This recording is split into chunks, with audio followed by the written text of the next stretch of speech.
ओम शांति। आज 11 मार्च 2024 के साकार बाप दादा के मधुर महावाक्य है। बाबा ने कहा, मीठे बच्चे, बाप और बच्चों की एक्टिविटी में जो अंतर है उसे पहचानो। बाप तुम बच्चों के साथ खेल सकता, खा नहीं सकता। प्रश्न, सत का संग तारे कुसंग बोरे, इसका भावार्थ क्या है? उत्तर, तुम अभी सत का संग करते हो, अर्थात बाप से बुद्धि योग लगाते हो तो पार हो जाते हो। फिर धीरे धीरे कुसंग अर्थात देह के संग में आते हो तो उतरते जाते हो। क्योंकि संग का रंग लगता है, इसलिए कहा जाता है सत का संग तारे कुसंग बोरे। तुम देह सहित देह के सब संबंधों को भूल बाप का संग करो, अर्थात बाप को याद करो तो बाप समान पावन बन जाएंगे। ओम शांति। अब बच्चों की 2 क्लास हो गई, यह अच्छा है। एक याद की यात्रा जिससे पाप कटते जाते हैं, आत्मा पवित्र बनती जाती है, और दूसरा क्लास होता है ज्ञान का। ज्ञान भी सहज है, कोई डिफिकल्टी नहीं। तुम्हारे सेंटर और यहाँ में फर्क रहता है। यहाँ तो बाप बैठे हैं और बच्चे बैठे हैं। यह मेला है बाप और बच्चों का, और तुम्हारे सेंटर्स में मेला लगता है बच्चों का आपस में, इसलिए बच्चे सम्मुख आते हैं। भल याद करते हैं, परंतु तुम सम्मुख देखते हो। तुम्ही से बैठूं, तुम्ही से बातचीत करूं। बाप ने समझाया है, बाप और बच्चों की एक्टिविटी में फर्क है। ख्याल करो, इसमें बाबा का पार्ट क्या है और रथ का पार्ट क्या है? क्या बाप रथ द्वारा खेल सकते हैं? हाँ, खेल सकते हैं। जब कहते हैं तुम्ही से बैठूं, ऐसे ही तुम्ही से खाऊं, क्योंकि खुद तो वह खाते नहीं। बच्चों साथ खेलना कूदना वह तो बाप खुद समझते हैं। दोनों खेलते हैं, करते तो सब कुछ यहाँ ही तुम्हारे साथ है, क्योंकि वह सुप्रीम टीचर भी है। टीचर का तो काम है बच्चों को बहलाना। इंडोर गेम होती है ना, आजकल तो गेम्स भी बहुत निकल गई हैं, भिन्न भिन्न प्रकार की। सबसे नामी ग्रामी है चौपड़ का खेल, जिसका महाभारत में वर्णन है, परंतु वह जुआ के रूप में है। जुआ वालों को पकड़ते हैं। यह सब भक्ति मार्ग की पुस्तकों से बातें निकाली हैं। तुम जानते हो कि यह व्रत नेम आदि सब भक्ति मार्ग की बातें हैं।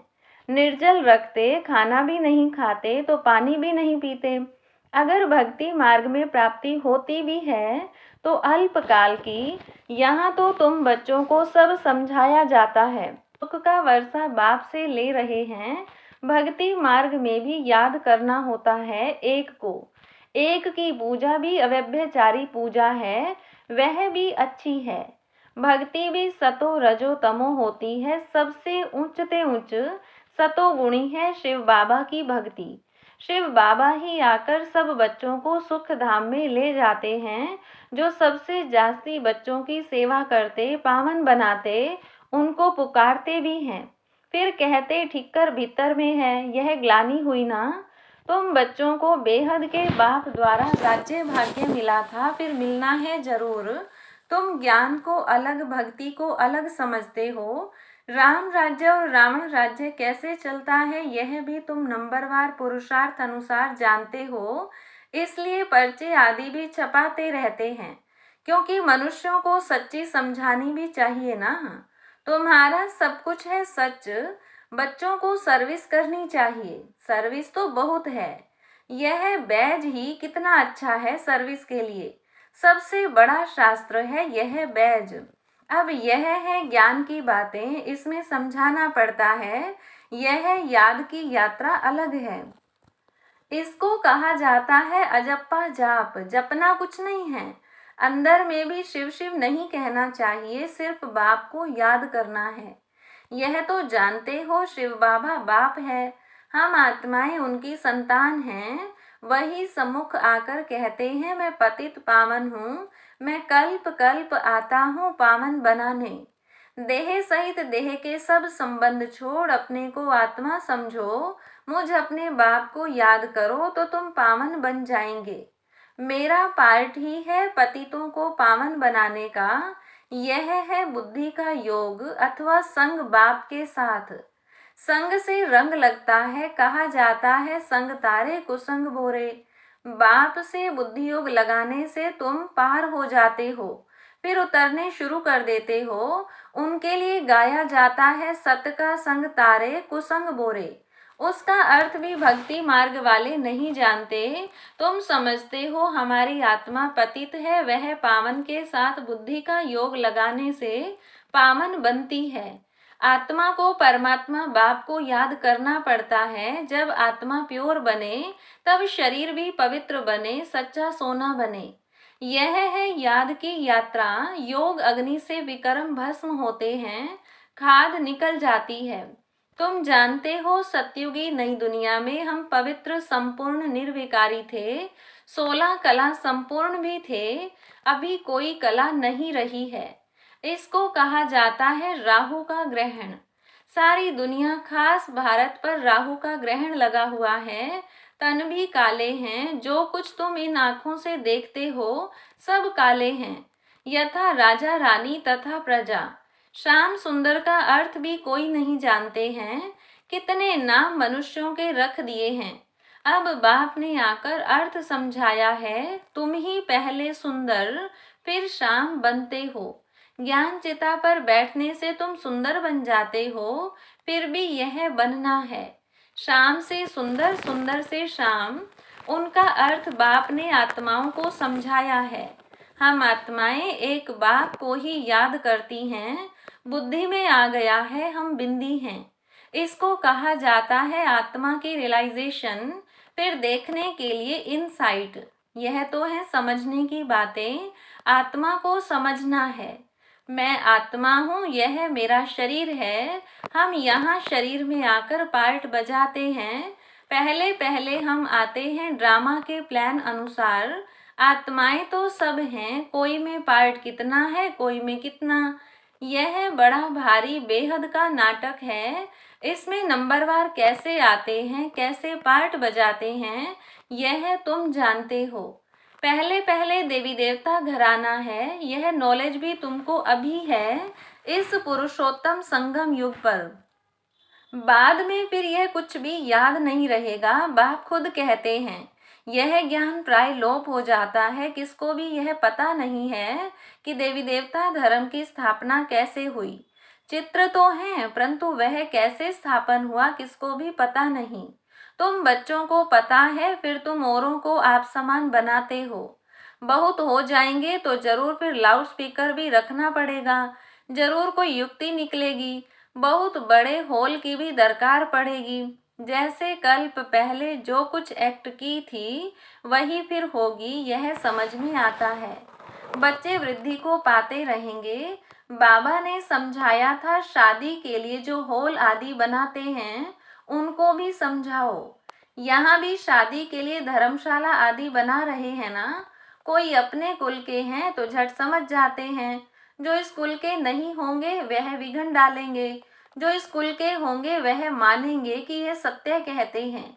जो इस धर्म के नहीं होंगे वह लड़ेंगे, कहेंगे यह तो रस्म चली आ रही है। अभी अपवित्र प्रवृत्ति मार्ग है, फिर बाप आए हैं पावन बनाने। तुम पवित्रता पर जोर देते हो, इसलिए कितने विघन पड़ते हैं। आगा खां है, उनका कितना मान है। पोप का भी मान है। तुम जानते हो पोप क्या आकर करते हैं। लाखों करोड़ों शादियां कराते हैं, बहुत शादियां होती हैं। पोप आकर हथियाला बंधवाते हैं। इसमें वो लोग इज्जत समझते हैं।